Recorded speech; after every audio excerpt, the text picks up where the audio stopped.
anika khamkha ini nai thoma anika koborukha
sa pungan sug zago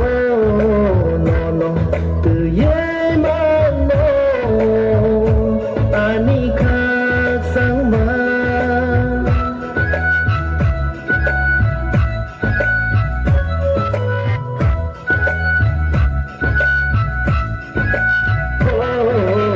opung sa pungan sug zago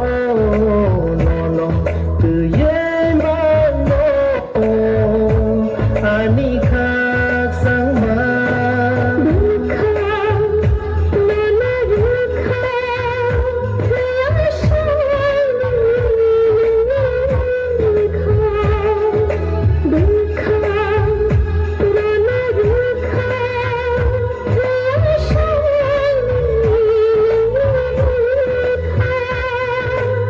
anika panggo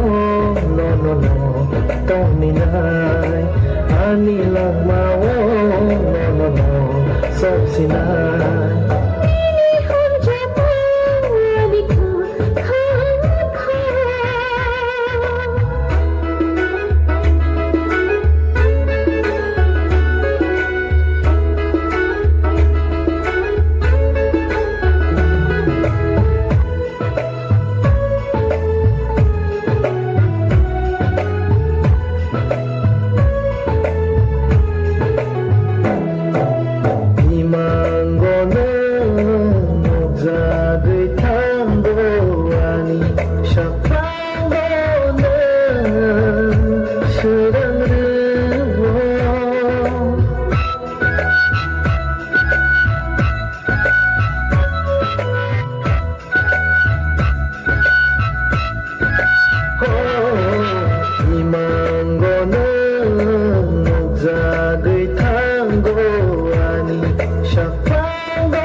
anika panggo